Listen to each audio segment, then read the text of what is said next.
A primeira igreja bíblica de Araçatuba posta este vídeo para a edificação das pessoas que assistem, mas incentivamos você a sempre frequentar e participar do culto e ministérios em sua igreja local, seguindo a ordem de Hebreus 10:25, que diz: "Não deixemos de congregar, como é costume de alguns, antes admoestamo-nos uns aos outros, tanto mais quanto vedes que vai se aproximando aquele dia."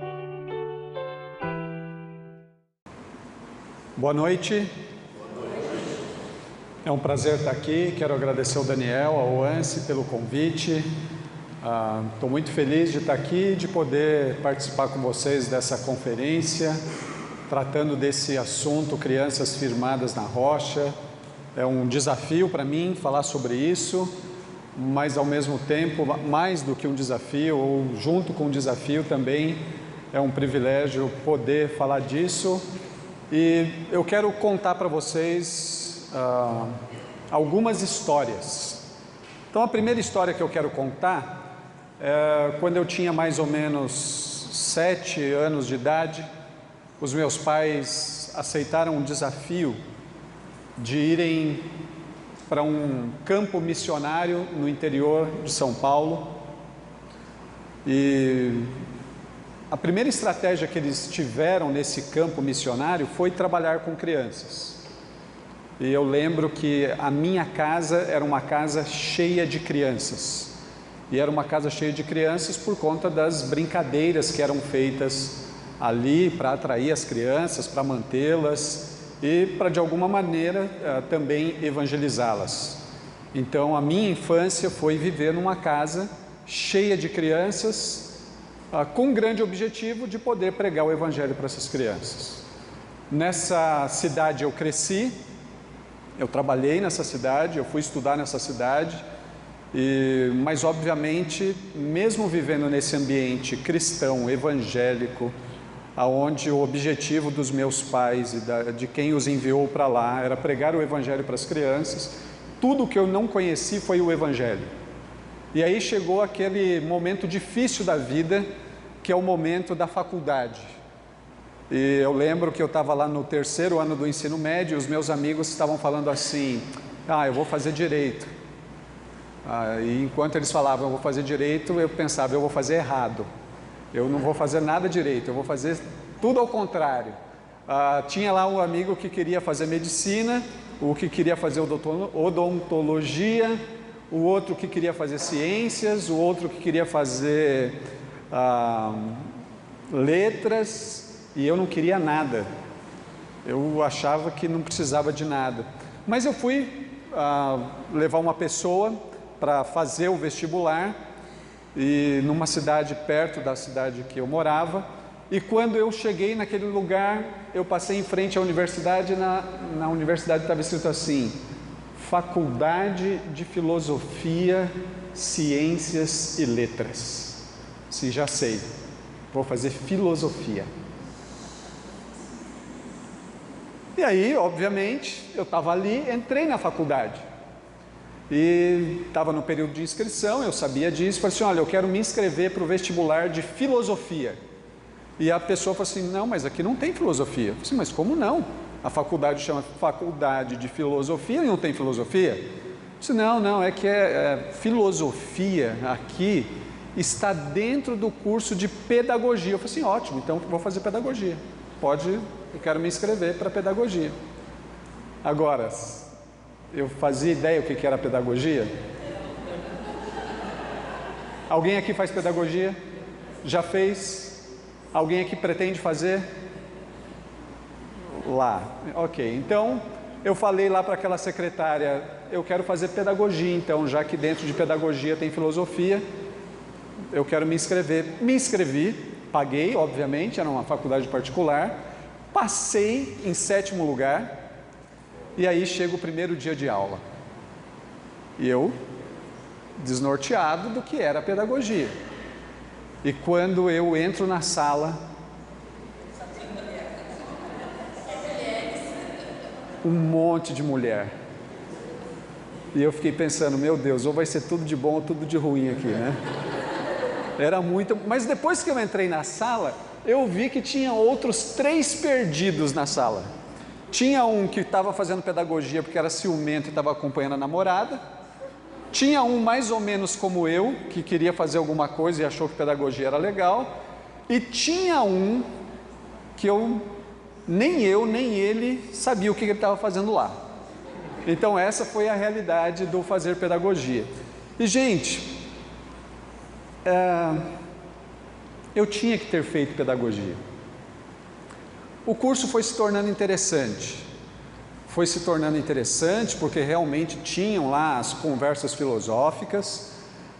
Foi se tornando interessante porque eu consegui fazer amizade com aquele monte de mulher, né? Foi muito legal. Eu consegui fazer amizade com outras pessoas lá da faculdade. E o curso foi acontecendo e eu fui gostando e aquele negócio foi entrando em mim. Mas quando o curso estava terminando, eu pensei assim, o que eu vou fazer agora com pedagogia, né? Eu fiz um estágio nas escolas públicas e uma coisa eu tinha certeza absoluta. Não vou dar aula não. Estou fora, esse negócio de dar aula não é para mim, mas eu já sei o que eu vou fazer. Eu vou fazer agora um seminário teológico. Porque se eu fizer seminário agora, quem sabe eu não possa dar aula no seminário teológico. Aí eu passei 5 anos fazendo lá um seminário teológico. E aí, no último ano, eu falei lá com o fundador do seminário, olha, eu gostaria tanto de ser professor aqui. E ele falou assim para mim, olha, Denis, o seminário está de portas abertas para você ser professor aqui. Só que tem algo que eu queria te aconselhar. Pois não. Ao invés de você ficar aqui imediatamente, por que você não vai passar uma temporada na igreja? Porque se você passar uma temporada na igreja, quando você voltar para ser professor no seminário, você vai ter muito mais relevância.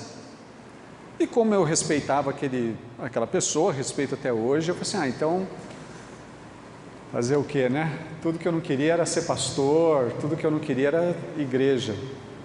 Mas eu fui para uma igreja.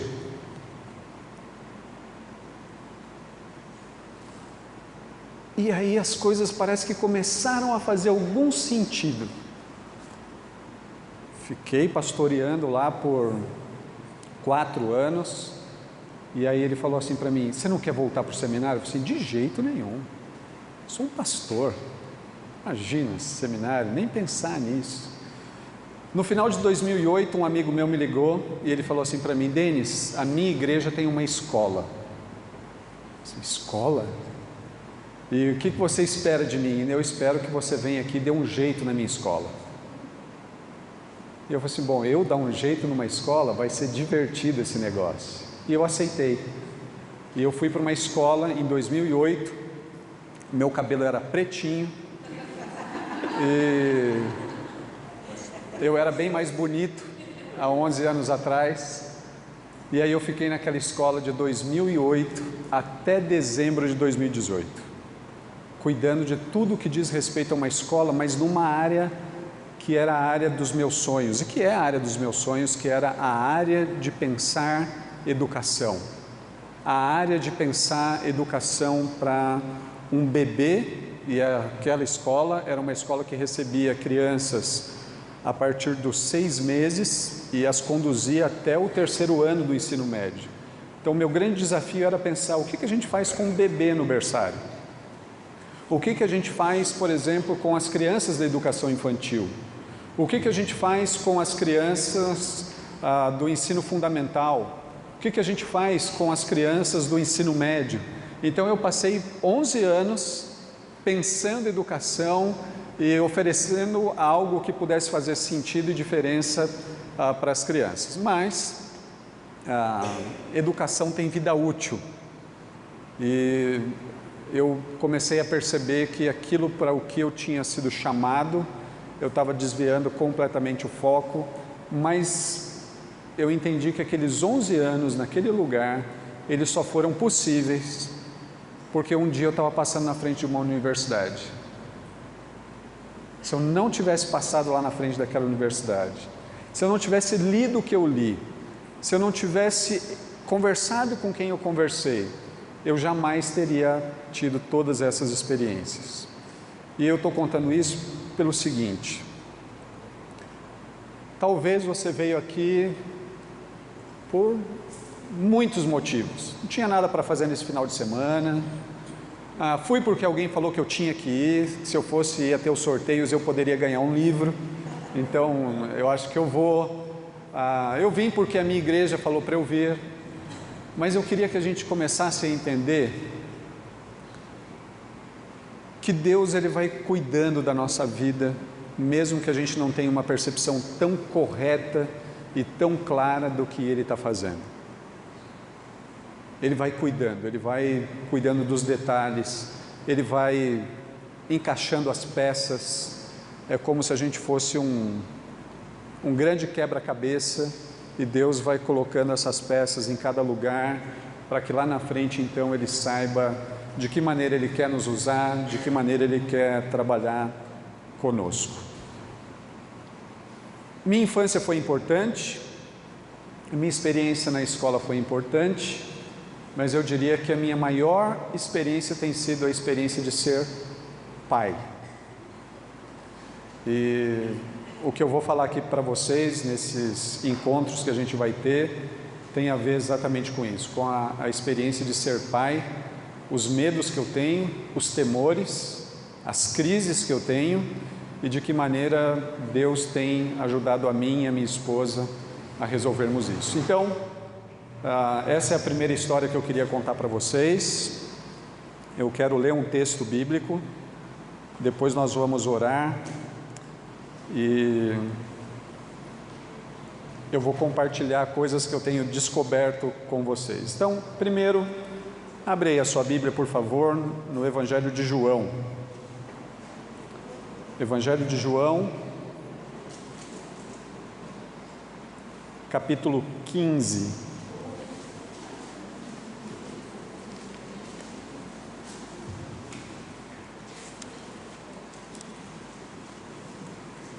Nesses dias aqui, o Evangelho de João ele vai ser uma espécie de orientador para nós. E eu queria que você entendesse que João, o homem que escreveu esse Evangelho, ele tem uma ideia na cabeça dele, uma ideia a respeito de Jesus, uma ideia a respeito de quem é Jesus. E para que João ele demonstre essa ideia, João usa a figura do cordeiro. E a primeira vez que a ideia de cordeiro ela aparece na Bíblia de uma maneira muito forte é quando Abraão está levando Isaque para o sacrifício. Lembram dessa história? Deus vai e fala assim para Abraão: Abraão, eu quero que você sacrifique Isaque. E o Abraão, ele simplesmente, ele vai lá levar o Isaque. E quando ele está pronto para matar Isaque, o que aparece? Um cordeiro, para ser sacrificado no lugar de Isaque. À medida que a gente vai lendo o Evangelho de João com bastante cuidado e atenção, parece que João está fazendo a transposição daquele cordeiro lá de Gênesis capítulo 22 e falando a todo tempo assim para nós: Jesus é o cordeiro. Jesus é o cordeiro que veio para substituir o nosso sacrifício. Ou seja, a ideia de João é assim: quem é para ser imolado, quem é para perder a vida, somos nós, mas Jesus é o cordeiro que vai ser morto no nosso lugar. É assim que João ele está trabalhando, e apontando então para o fato e para a realidade de que Jesus é esse cordeiro, é o cordeiro de Deus que tira o pecado do mundo. Então essa é a ideia que ajuda João a escrever esse livro, e a partir dessa ideia, a partir daquilo que está nesse livro, é o fundamento de tudo aquilo que nós vamos conversar. João capítulo 15, o texto bíblico não usa aqui a linguagem do cordeiro. João ele vai usando outras imagens, E essa daqui é uma imagem que vai ser importante e fundamental para nós. O texto bíblico diz assim: eu sou a videira verdadeira e meu pai é o lavrador. Todo ramo que estando em mim não dá fruto, ele corta, todo ramo que dá fruto ele poda, para que produza ainda mais. Vocês já foram limpos pela mensagem que eu lhes dei. Permaneçam em mim e eu permanecerei em vocês. Pois assim como um ramo não pode produzir frutos se não estiver na videira, vocês também não poderão produzir frutos, a menos que permaneçam em mim. Sim, eu sou a videira, vocês são os ramos. Quem permanece em mim e eu nele produz muito fruto. Pois sem mim, vocês não podem fazer coisa alguma. Pois sem mim, vocês não podem fazer coisa alguma. Pois sem mim, vocês não podem fazer coisa alguma. Conseguimos repetir isso?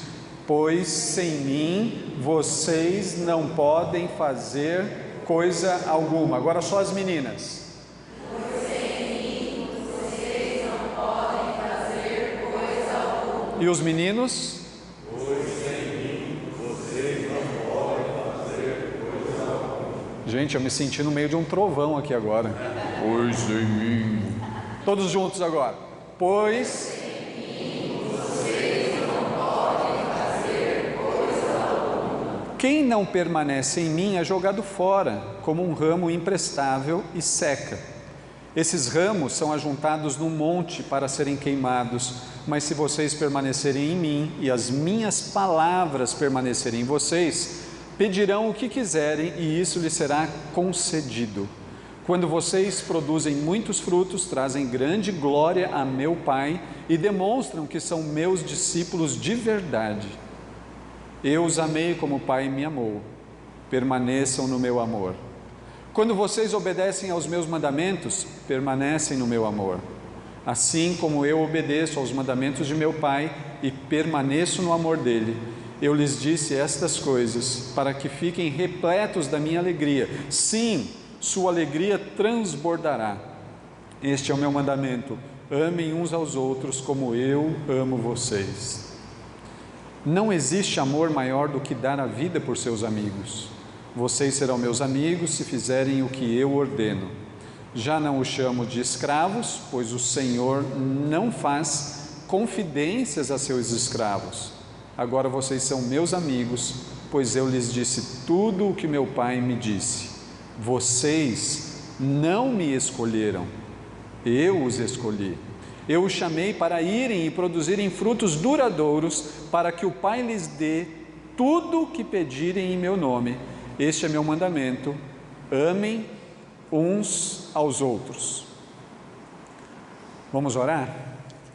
Senhor, nós somos gratos a Ti pelas oportunidades que o Senhor nos dá. Somos gratos a Ti porque o Senhor está neste lugar, está nos vendo, nos ouvindo. E Senhor, eu peço que o Senhor mantenha os nossos ouvidos, olhos e coração aberto. Senhor, eu peço em nome de Jesus que o Senhor nos ajude a entendermos aquilo que o Senhor quer que entendamos nessa conferência. Eu quero pedir a Ti que o Senhor nos ajude a fim de que a gente aperfeiçoe o que precisamos aperfeiçoar. Eu quero pedir a Ti que o Senhor nos ajude a aplicarmos aquilo que precisa ser aplicado.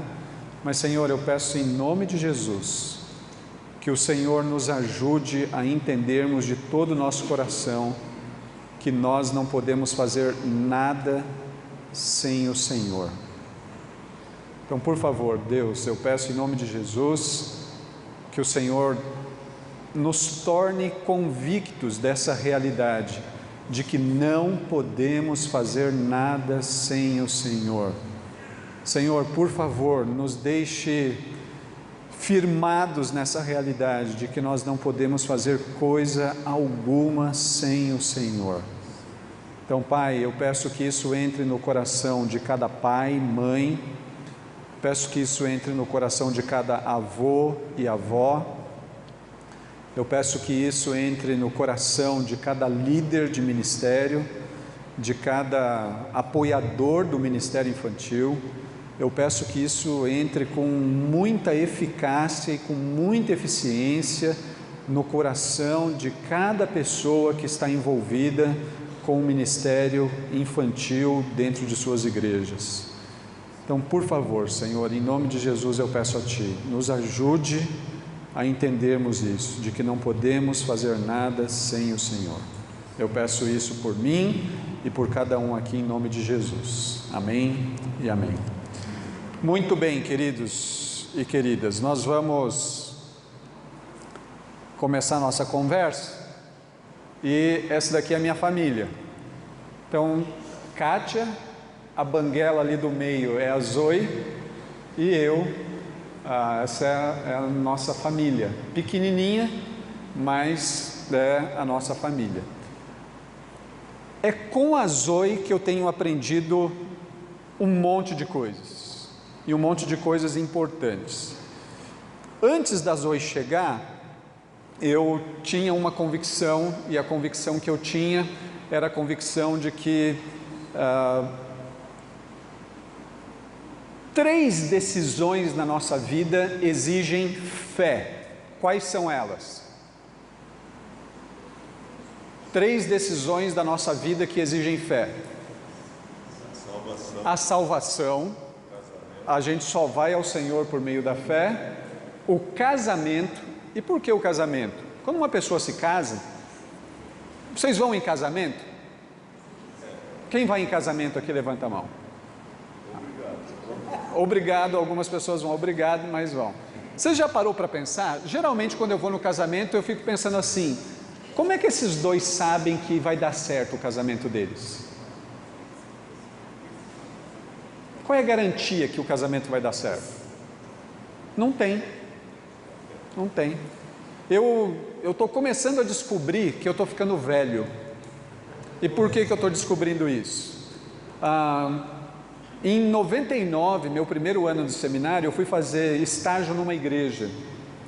E nessa igreja tinha um bebezinho. E eu peguei esse bebezinho no colo, menininho bonitinho, agradável.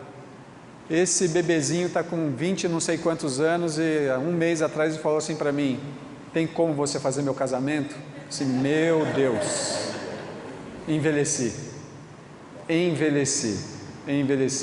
E a minha pergunta para ele é o seguinte, não sei se eu vou fazer não. E não sei se eu vou fazer porque quem garante que o seu casamento vai dar certo? Ninguém garante. Então, casamento exige de nós fé, a salvação, o casamento e terceira, ter filhos. Quem garante que o seu filho vai dar certo? Eu garanto porque lá em casa tem uma vara. Eu garanto, eu tinha um professor que ele virava para o filho e dizia assim, o filho começava a falar assim, pai, por quê pai? Por que isso? Por que aquilo? Aí ele fez assim, porque eu tenho cinto e eu sou o papai. É por isso que é porque isso.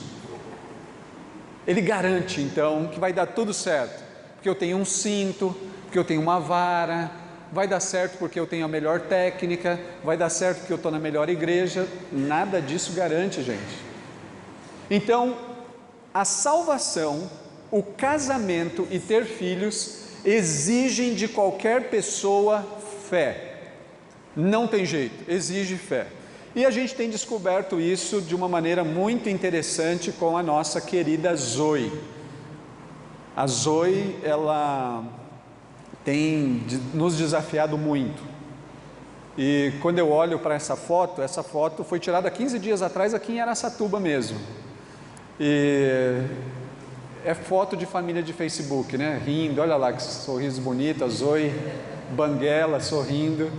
Mas isso daí é Facebook, né? Isso daí é foto de Instagram. Eu e a Kátia, nós estamos muito distantes de sermos modelo de criação de filhos. Mas, gente, a gente está muito distante. E acredite, essa criatura só tem 6 anos. A gente está muito distante de ser modelo. Mas, ao mesmo tempo, o que Deus tem chamado a minha atenção, e Deus tem me conduzido à desistência.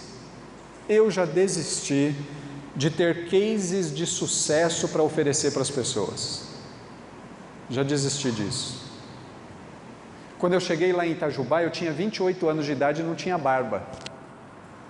E aí o pessoal olhava para mim e falava assim, nossa, moleque, agora pastor. As pessoas iam lá na minha igreja e ficavam procurando o pastor. Ué, cadê o pastor da igreja? Oh, pastor, chega que horas? E eu estava lá. Então eu falei assim, eu vou deixar a barba crescer, vai que ajuda um pouquinho. Cheguei lá com 28 anos de idade e as pessoas não acreditavam em mim. As pessoas falavam assim para mim, ah, você está casada só há 4 anos, quero ver quando você tiver 20. Assim, ah, quando eu tiver 20, você vai ter 40. Eu nunca vou chegar perto de você.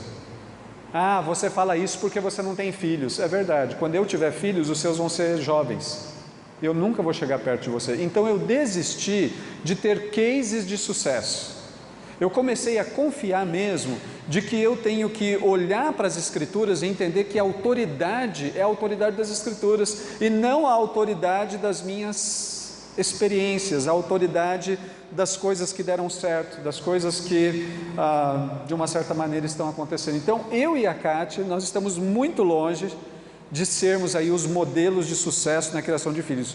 Só que eu não falei isso para o Daniel, estou falando agora não tem jeito dele me mandar embora, né? Eu devia ter falado antes, a gente não é modelo, a gente já desistiu disso, e a gente tem entendido que a nossa autoridade não tem a ver com a Zoe. A nossa autoridade, na verdade, a gente nem tem autoridade. Quem tem autoridade é o Senhor. Quem tem autoridade é as Escrituras.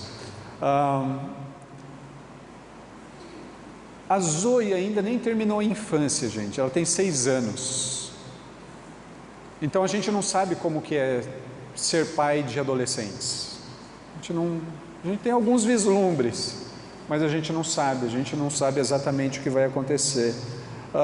A gente não tem filhos jovens, eu só tenho a Zoe, e acreditem, eu não sou avô ainda, então eu não sei como que é ser avô, mas eu sei que quando a gente olha para as Escrituras têm algo a oferecer para nós. Então, eu quero continuar confiando em Deus e na palavra dEle, e eu quero que nesses nossos encontros aqui, a nossa confiança esteja naquele que diz assim, sem mim vocês não podem fazer nada. É para Ele que nós temos que olhar, é nele que nós temos que confiar. Atualmente, nós temos tido alguns embates com a Zoe, e esses embates têm a ver com o coração orgulhoso. Imagina uma belezinha dessa, orgulhosa, não dá para acreditar, dá, gente? Olha bem, olha lá que bangueleza mais linda, não dá para acreditar que isso daí é orgulhoso. Nós temos tido alguns embates com a questão de ciúmes, nós temos tido alguns embates com a questão de egoísmo, nós temos tido alguns embates com alguns requintes de maldade, tudo contido nela. Obviamente ela aprendeu tudo da mãe, e agora a gente tem tido esses embates assim, dessa natureza. Quando eu olho para essa situação, eu tenho entendido que criar filhos, trabalhar com crianças, é como se fosse uma espécie de ambiente processual, onde as pessoas que trabalham com crianças estão sendo forjados dia a dia.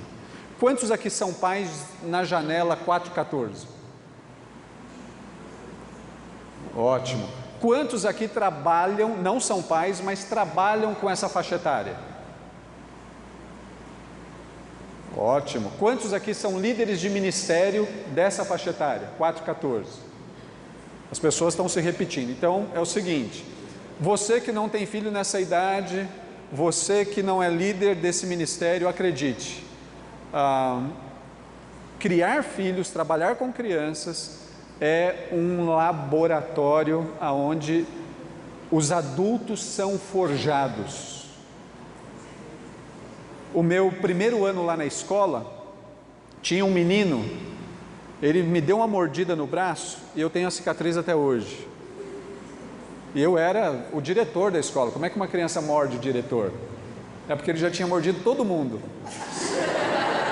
E aí ele falou assim, só falta o diretor agora. E aí ele foi lá e mordeu meu braço, tem a cicatriz até hoje. E enquanto ele me mordia, eu falei assim, ó, morde mais forte porque ainda não está doendo. Só que eu já estava quase chorando. Vai lá, morde, morde mesmo. Morde, porque quando a sua mãe chegar, aí ela vai acreditar em quem nós dizemos que você é. Ele soltou na hora. Porque em casa, esse menino era uma pessoa completamente diferente. Mas na escola, ele era uma entidade de algum lugar que não o céu. Terrível. Então, trabalhar com essas crianças em casa ou em qualquer lugar nos humilha, não humilha, gente? Alguém aqui já se sentiu humilhado? Eu faço, falo, crio, dou piruetas, solto bomba. Bomba não, bomba é para outra faixa etária. Eu faço um monte de coisa e não resolve. A gente se sente humilhados. Eu não sei se acontece com vocês, mas as nossas limitações ficam claras. Já se sentiram limitados com crianças? A gente vai sendo humilhado, as nossas limitações ficam claríssimas, e a nossa incompetência então?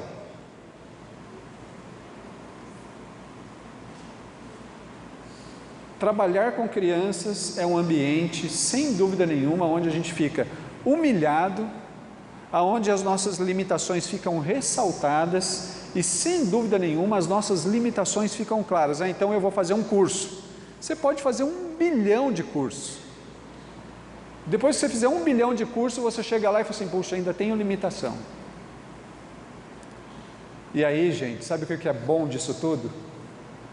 Que à medida que nós somos humilhados, à medida que as nossas limitações ficam claras, à medida que as nossas incompetências ficam claríssimas, a gente começa a procurar por um Salvador, não é verdade? E eu tenho entendido que Deus prepara esse laboratório exatamente para isso, para que a gente tenha e encontre um Salvador. A partir disso, eu quero compartilhar com você 5 descobertas. E aí pode ser que você pense assim, agora que você descobriu isso, será que eu precisava vir aqui na conferência da UANSE para descobrir o que você já descobriu? Eu tenho certeza que não, você não precisava ter vindo aqui, mas já que você veio, eu vou compartilhar com você quais foram as 5 descobertas que eu fiz. A número 1 é essa: criar filhos não é moleza. Concordam?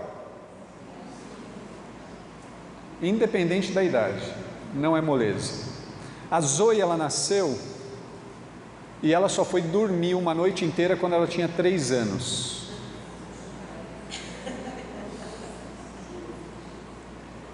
A minha esposa, nós morávamos no 13º andar. Ela fala que todo dia ela acordava e falava assim, hoje eu vou me jogar daqui. E não é uma piada, era sério. Eu vou me jogar daqui. Eu vou me jogar daqui. Criar filhos não é moleza, independente da idade deles. Então você que está aqui e é filho, quando chegar na sua casa hoje, dá um beijo no seu pai, dá um beijo na sua mãe e diz assim, pai, mãe, muito obrigado, porque criar você não foi moleza, não é moleza criar você. Acredite nisso, faça isso quando você chegar na sua casa hoje. Agora, eu queria que você imaginasse a seguinte situação. Imagine que amanhã, acabou a conferência, eu vou contar 1, 2, 3 e vou falar assim, já! E vocês vão se tornar pais perfeitos. Estão duvidando? Pais perfeitos, mães perfeitas, avós perfeitos, vó perfeita, educadores perfeitos, líder de OANSE perfeito. Você vai, a partir de amanhã, você vai entrar no ministério infantil lá da sua igreja, a hora que você entrar, o ambiente já vai ser transformado, plenamente transformado. As crianças vão olhar para você e falar assim, E tudo isso vai acontecer quando eu contar 1, 2, 3 e falar o já, tá bom? Então quando eu fizer isso, você faz assim, ó, tá? Pode ser? Só para a gente simular. Vocês entenderam? Então a hora que eu falar já, vocês... Tá? Então vamos lá. 1, 2, 3, já! Isso. Então daqui para frente, nós estamos com um bando de pais perfeitos, mães perfeitas, educadores perfeitos, tios perfeitos, e que vão sair por aí fazendo a diferença. Agora, pensa comigo o seguinte: uma vez que você é o pai perfeito, a mãe perfeita, o vô perfeito, a avó perfeita, o tio perfeito, o líder perfeito, o auxiliar perfeito, o que nós podemos esperar?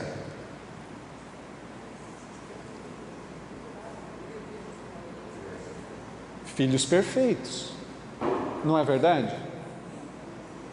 Agora, gente, qual seria o problema de termos pais perfeitos, mães perfeitas, avós perfeitos, tios perfeitos, líderes perfeitos e crianças perfeitas? Qual é o problema disso? Porque tem um problema. Qual é o problema? A gente não precisaria de um Salvador. Entendem o que eu estou dizendo aqui para vocês? Criar filhos não é moleza, mas o fato de criar filhos e enfrentarmos uma dureza, essa dureza nos conduz até um Salvador que é perfeito. E esse Salvador que é perfeito, ele vai dizendo assim para o pai, para a mãe, para o tio, para a tia, para o líder, ele vai dizendo assim, ó: permaneçam em mim, permaneçam em mim, permaneçam em mim, permaneçam em mim, permaneçam na minha palavra, permaneçam no meu amor, permaneçam em mim, permaneçam na minha palavra, permaneçam no meu amor. Mas por que nós devemos permanecer no Salvador perfeito? Porque só Ele é capaz de fazer algo. Então eu permaneço nele e Ele faz algo. Essa é a dinâmica daquilo que nós vamos falar e estamos falando aqui. Nós precisamos ter esse entendimento, gente. E a gente precisa ter esse entendimento com muita clareza. Você já percebeu? Eu tenho certeza que aqui em Araçatuba você já percebeu isso. Araçatuba, São Paulo, Jacareí, a cidade que eu vivo atualmente, casais brigam. Casais brigam aqui em Araçatuba? Não?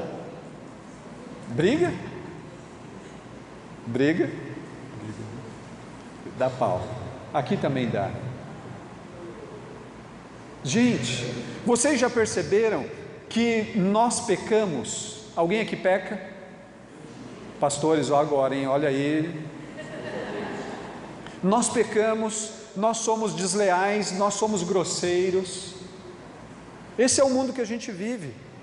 O nosso trabalho, os nossos relacionamentos são estressantes. Seu trabalho é estressante? Quem tem trabalho estressante aqui? Oh, que coisa boa. Quem não tem, depois fala comigo que eu quero fazer uma prova para entrar no seu trabalho. A gente mora, a gente vive num mundo onde os filhos ficam rebeldes. Alguém já se deparou com essa realidade? Filhos rebeldes. Alguém já se deparou com a realidade de que muitas vezes a gente vive num mundo que os pais querem fazer dos seus filhos uma espécie de troféu para apresentar para as pessoas: ó o meu troféuzinho, ó o meu troféuzinho. Qual que é o problema disso? Alguns anos atrás eu estava falando com uma pessoa e dizendo para ele: olha, o seu filho é um troféu para você, e você não sabe o mal que isso vai fazer para ele. Ele ficou bravo comigo, ele ficou irritado. Há mais ou menos um mês atrás ele falou assim para mim: você já tinha previsto tudo isso. E eu fui duro. Você não tem noção da maneira como os nossos filhos estão se comportando agora. O mundo é assim, o mundo que nós vivemos é assim. Os pais erram, os pais fazem coisas que não deveriam fazer.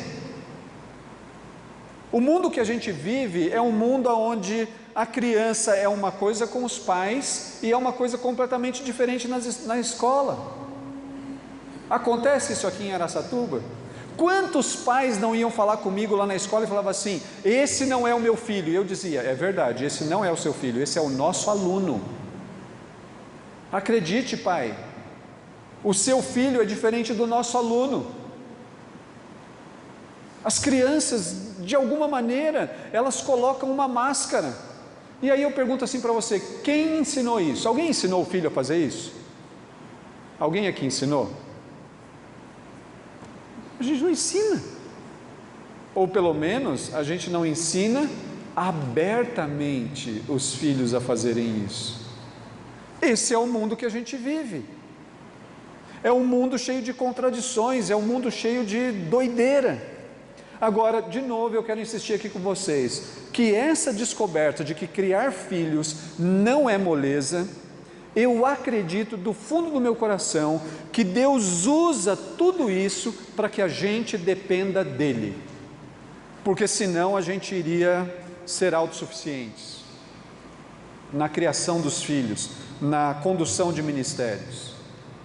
Deus usa tudo isso para que a gente entenda a necessidade da graça. Abre comigo sua Bíblia lá em 1 Coríntios capítulo 15. 1 Coríntios capítulo 15.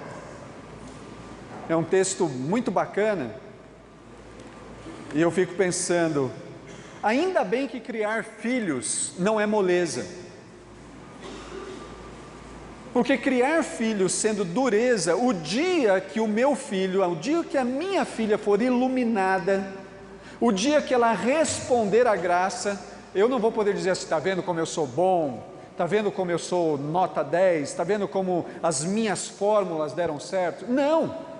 O dia que a minha filha for iluminada, o dia que ela responder à graça, eu tenho que olhar aqui para 1 Coríntios capítulo 15, verso 10, e entender assim, ó: não fui eu,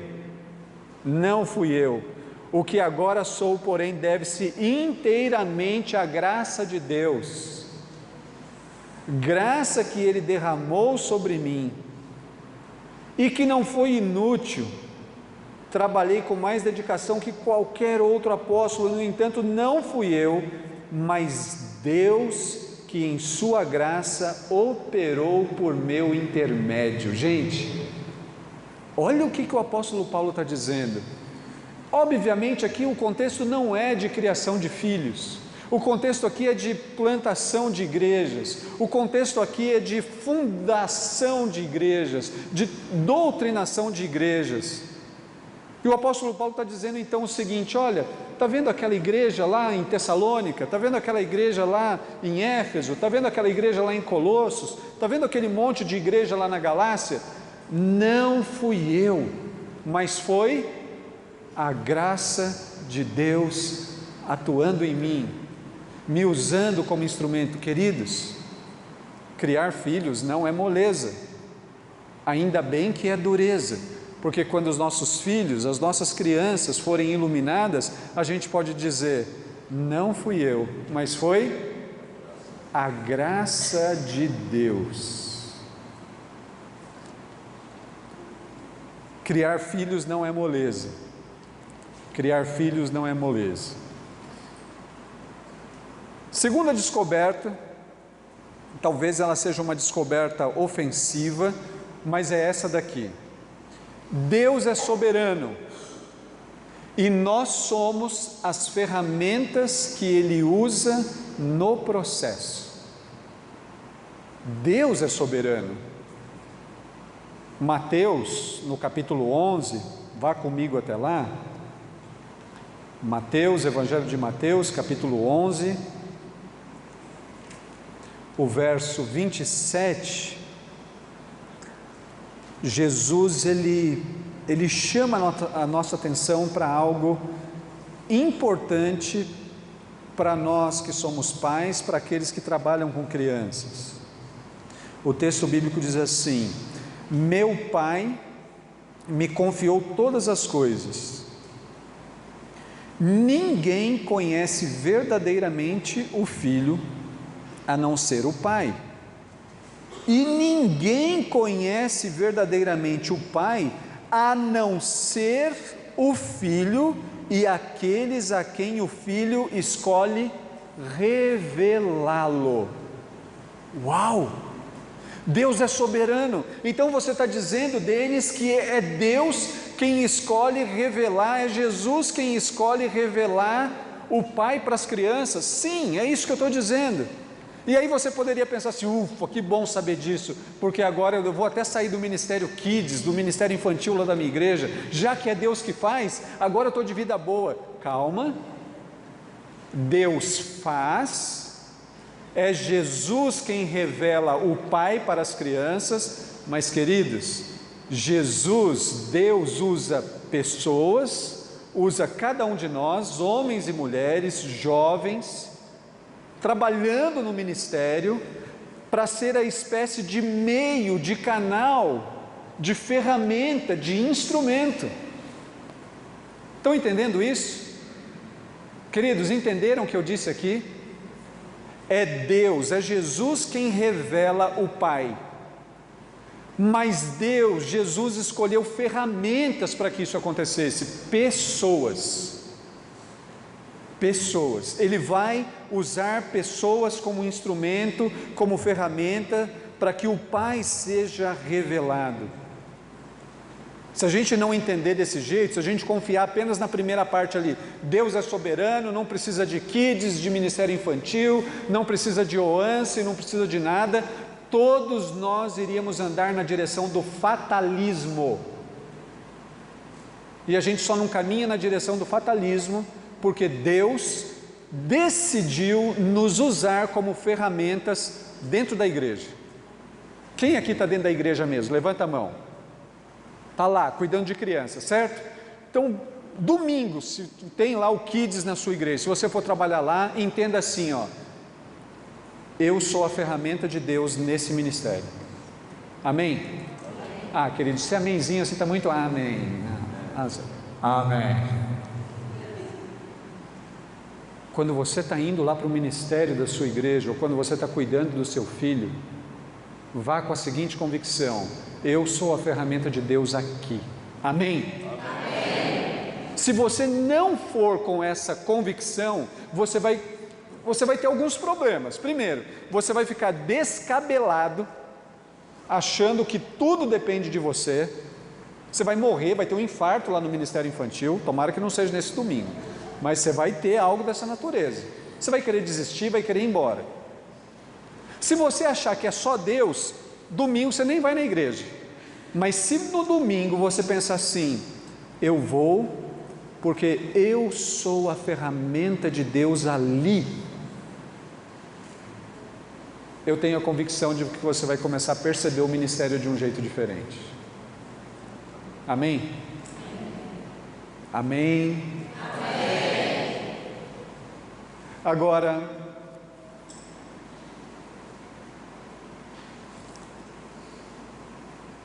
quando você está orando pelas crianças lá do ministério, ou quando você está orando pelos seus filhos,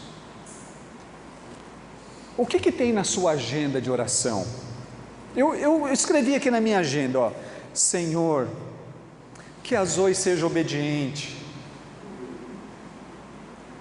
Senhor, por favor, que ela seja boazinha. Senhor, por favor, que ela tenha saúde. Gente, semana passada essa menina acordou e o olho esquerdo dela estava inchado. Assim, meu Deus, nunca vi isso. E aí então, a primeiro momento, eu que sou um especialista em oftalmo, disse: não, isso é tressol. Só que era um tressol que eu nunca vi na vida. E aí então um amigo nosso, que aí sim é um oftalmo especializado, falou assim: Denis, isso são varizes. O quê? Eu disse: é um negócio É sério, tem que tomar antibiótico, tem que... Eu falei assim, meu Deus. Aí minha agenda de oração foi, Senhor, dê a ela saúde, que ela se recupere.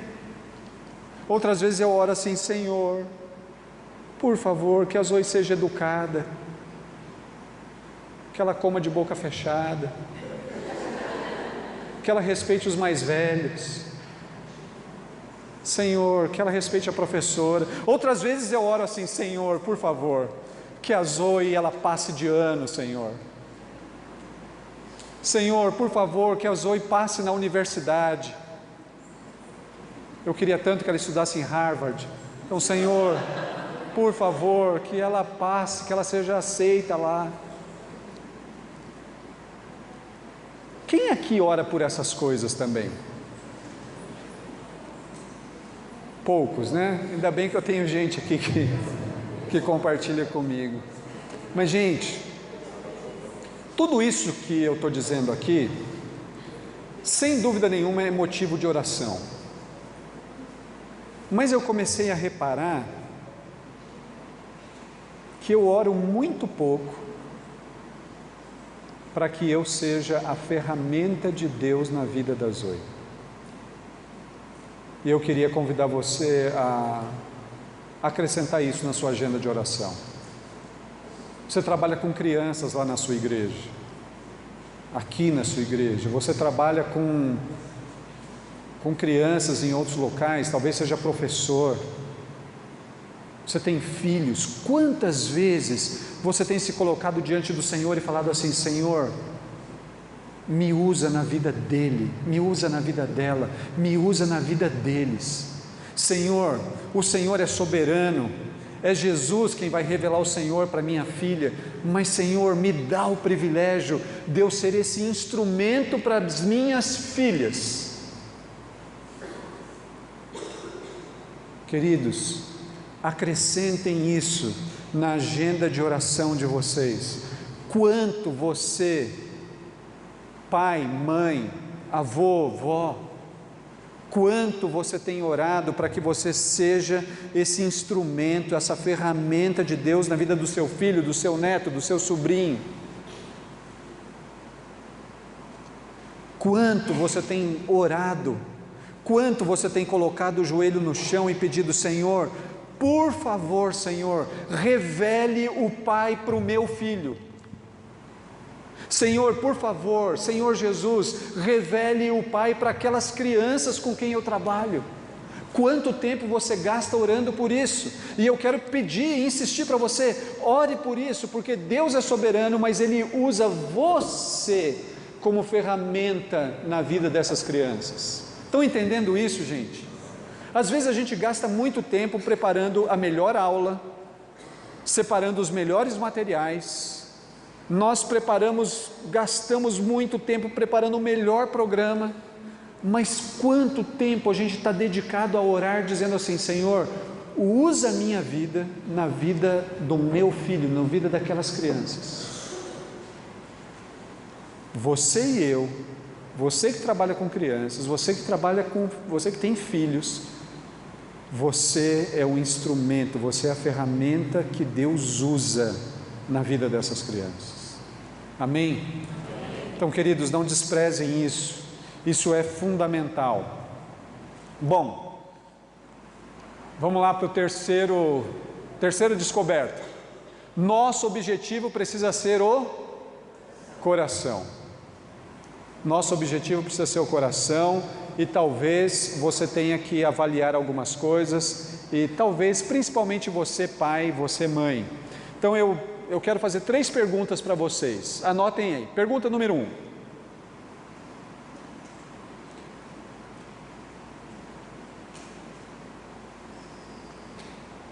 Quantas regras você criou para os seus filhos cumprirem diariamente?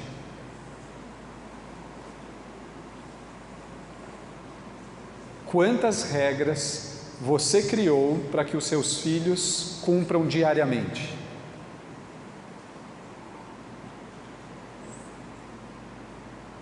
Pode ser que você diga, graças a Deus, eu nunca criei regra. Então você está com um problema sério também. A gente gosta de criar regras, não é verdade? Qual que é a regra da sua casa? Qual que é a regra da minha casa? Por que eu criei aquela regra?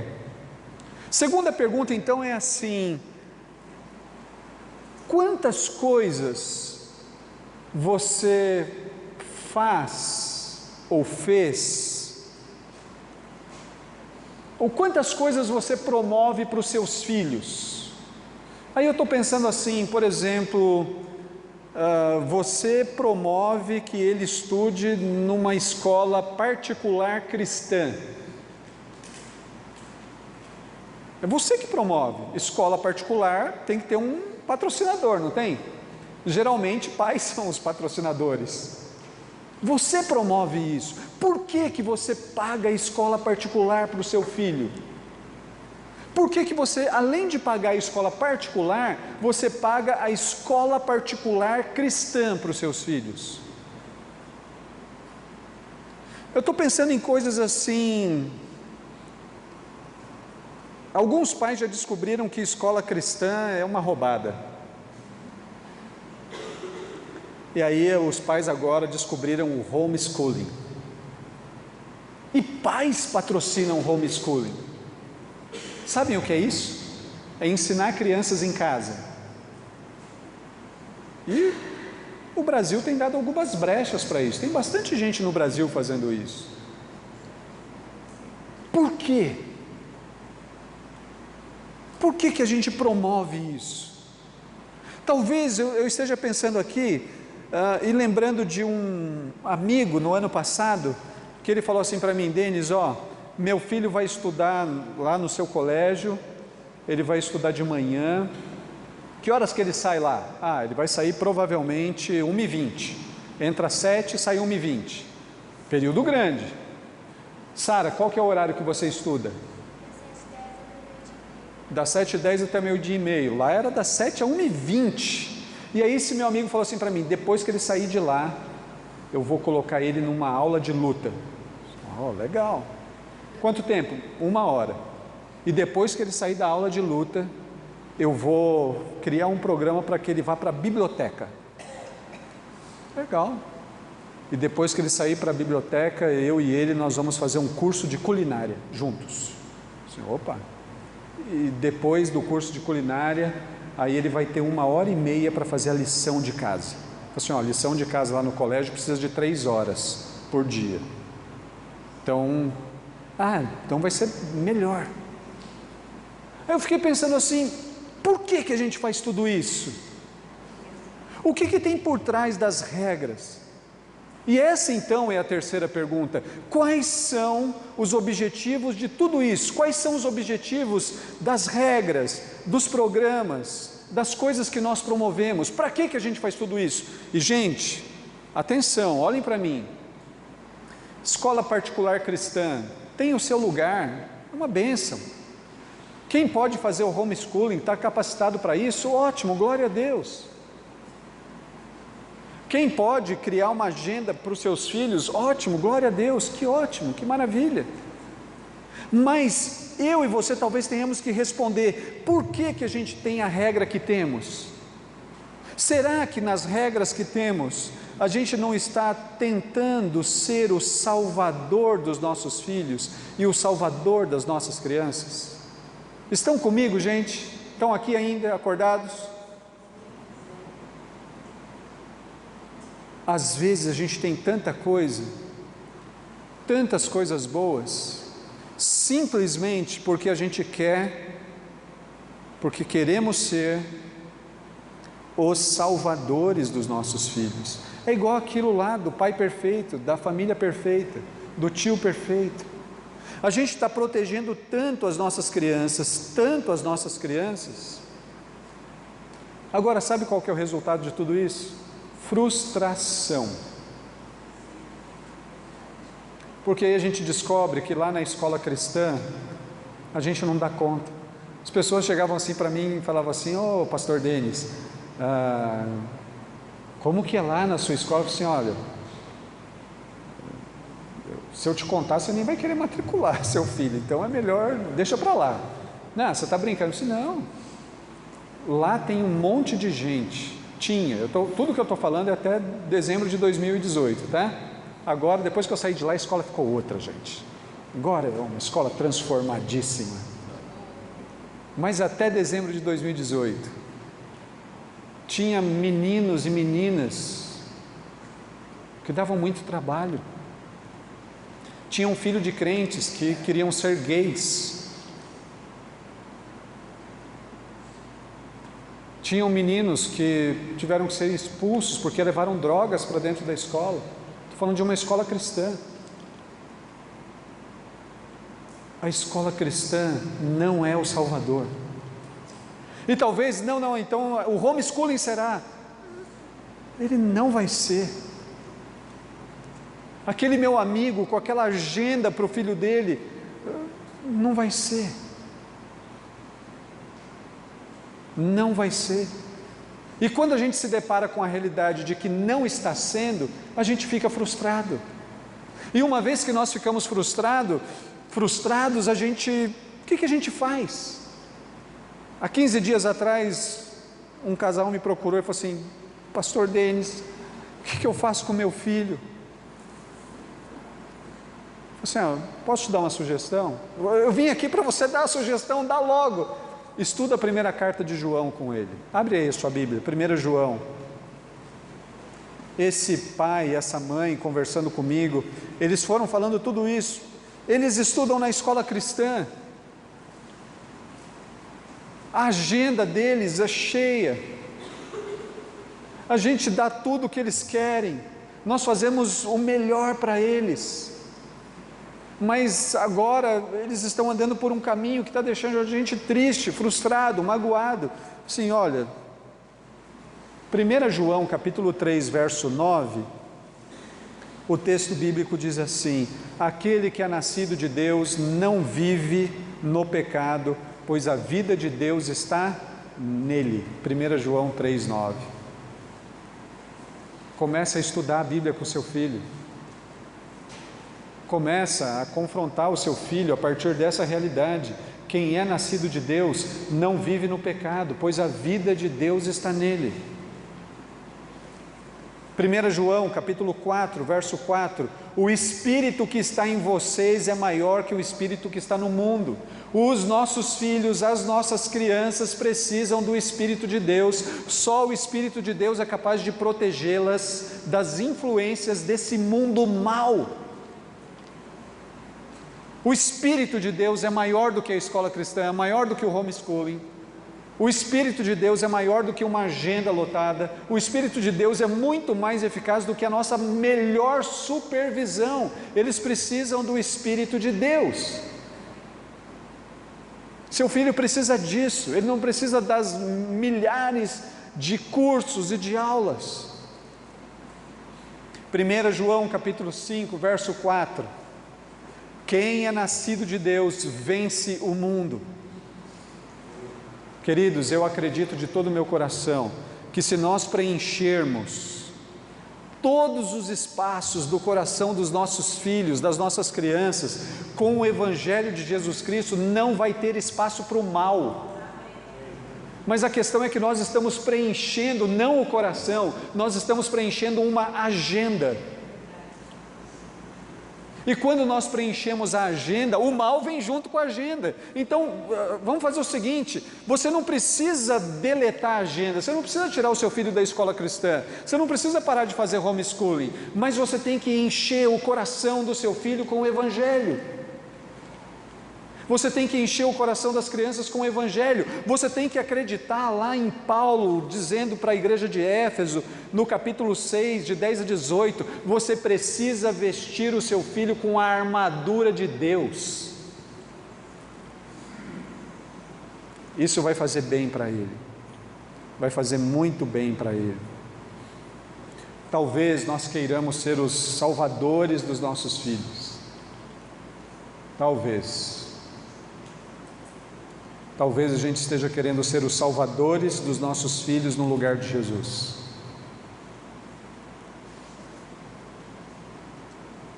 mas nós somos desafiados a confiarmos no poder do Evangelho. Ele sim é poderoso para proteger os nossos filhos. Todo dia lá em casa, a Zoe vai dormir e aí tem o ritual do sono. A Kátia vai com ela para o quarto e aí acontece 3 coisas. Elas leem um livro juntos, atualmente é o Crônicas de Nárnia. Depois elas oram juntas e depois tem um momento de conversa. E esses momentos de conversa são sensacionais. E em uma dessas conversas, a Zoe falou assim para a Kátia: mamãe, o que significa evangelho? A hora que ela falou isso, eu já... Essa menina é uma teóloga. E já fiquei de orelha em pé. Porque afinal de contas ela queria saber o que é evangelho. A Kátia diz assim para ela: filha, evangelho é uma boa notícia. E aí essa menina responde assim: mamãe, então Jesus é o evangelho? E aí eu entrei lá no quarto e disse: criança, não foi nem a carne nem o sangue quem te revelou isso, mas o nosso Pai que estás nos céus. Ela entendeu o negócio. Jesus é a boa notícia de Deus. Só que o fato dela ter descoberto isso não significa muita coisa. E uma vez que não significa muita coisa, eu vou para a quarta descoberta. Nós precisamos que as nossas crianças e os nossos filhos nasçam de novo. Mas como assim, Denis? É igual aquela conversa de Jesus com Nicodemos. E essa conversa com Jesus com Nicodemos a gente vai conversar domingo de manhã aqui na igreja. Agora, o que me impressiona é que muitos pais, sem muito fundamento, pais cristãos sem muito fundamentos, eles acreditam que os filhos já nasceram de novo. Mas qual é a evidência disso? Não tem. E eu tenho pensado e acreditado que crianças que nascem na igreja, são criadas na igreja. Quantas histórias a gente já não ouviu aqui de crianças que cresceram e se tornaram jovens e foram embora das igrejas? Alguém já ouviu história assim? Por que isso acontece? Porque talvez o pai e a mãe, por algum motivo que eu ainda não descobri qual é, acreditaram que uma criança já tinha nascido de novo, e elas pararam de investir nisso, de pensar sobre isso. Nós precisamos que os nossos filhos nasçam de novo. Agora, nascer de novo tem a ver com receber vida nova. Nascer de novo tem a ver com transformação radical. Nascer de novo tem a ver com o milagre do céu, gente. É um milagre celeste, é Deus operando. Nascer de novo tem a ver com revolução. Mas eu tenho percebido que tem pais que acreditam que crianças nascem de novo na historinha da noite lá no quarto. Pode ser que sim, mas eu diria, pressuponha que o seu filho não nasceu de novo ainda.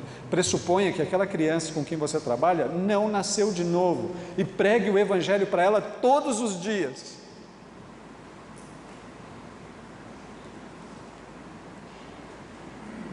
Tem pai que tem acreditado que porque o filho chorou de remorso, ele nasceu de novo, mas não é. Ontem eu fui pegar a Zoe na escola, ela entrou no carro e falou assim para mim: papai, hoje eu tive que sentar perto da Miss. Não. Por que, Zoe? Porque eu não parava de falar.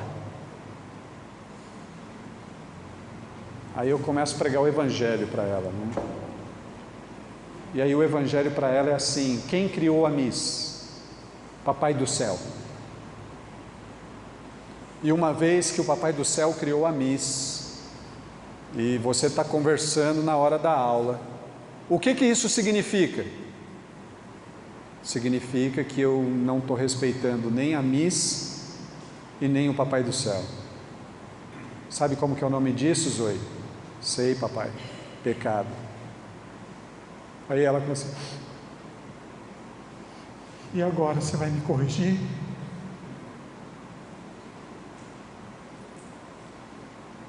Você entende que você pecou? Entendo. O que você tem que fazer agora? Pedir perdão para o Papai do Céu. Ela sabe tudo. Esta não é uma evidência que ela nasceu de novo. É uma evidência de que ela já pegou qual é o esquema para não ser corrigida. Só isso. Essa menina é fantástica, gente. Vocês não têm ideia. Tem gente que pensa, tem pai que acredita que mudança de hábito é evidência de novo nascimento. Não é.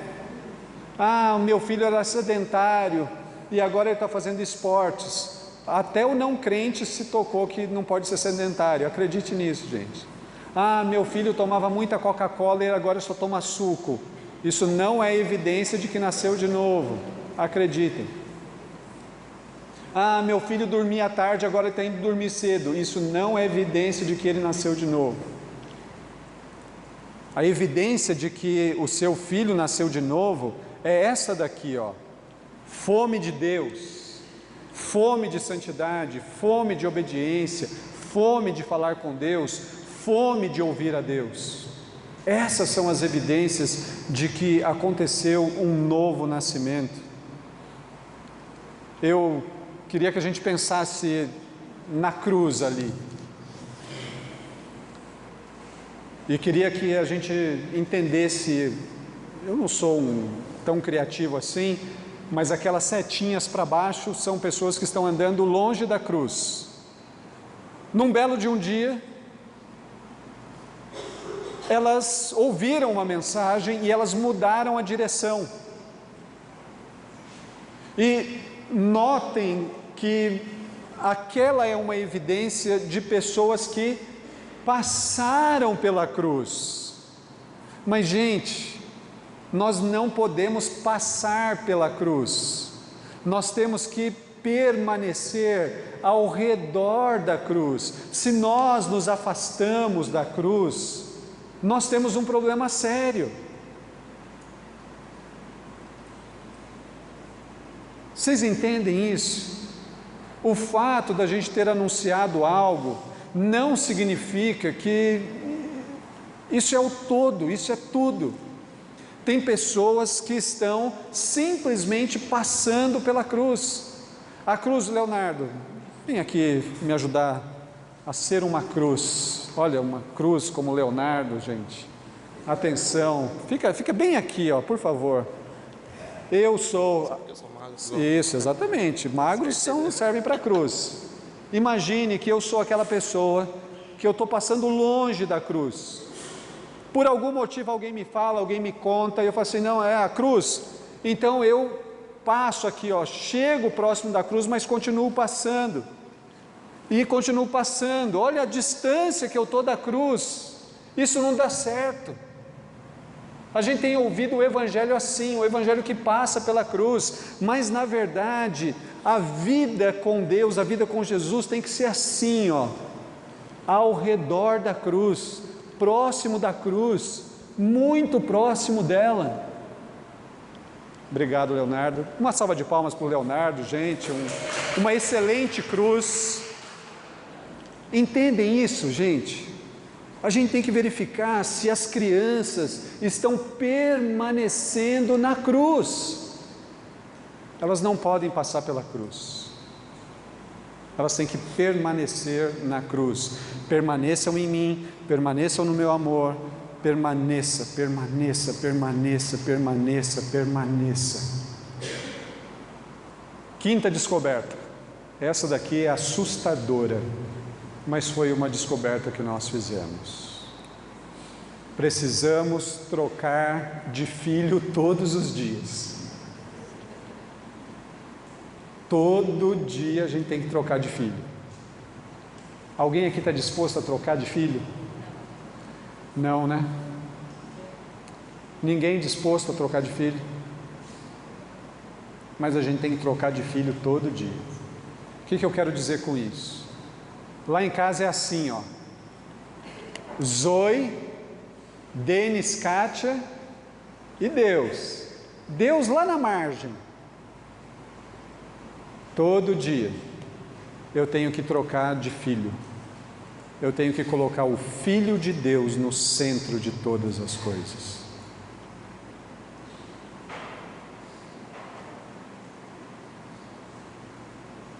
Às vezes, nós sacrificamos para as nossas crianças.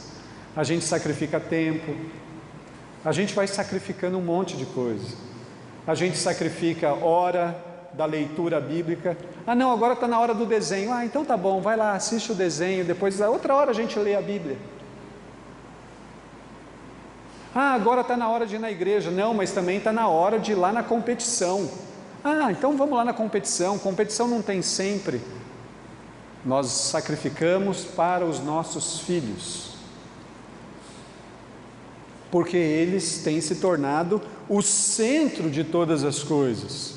Os puritanos do século XVIII, eles diziam assim: não ame demais seu filho, não ame demais seu filho, não ame demais seu filho.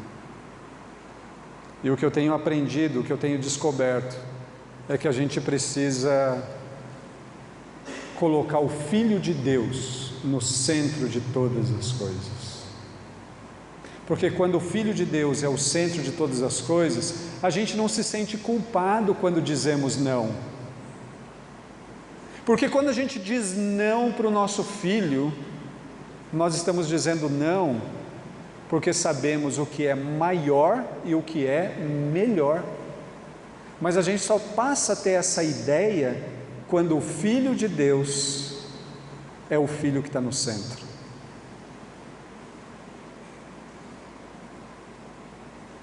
Quando o Filho de Deus é o Filho que está no centro, pais montam uma espécie de coalizão.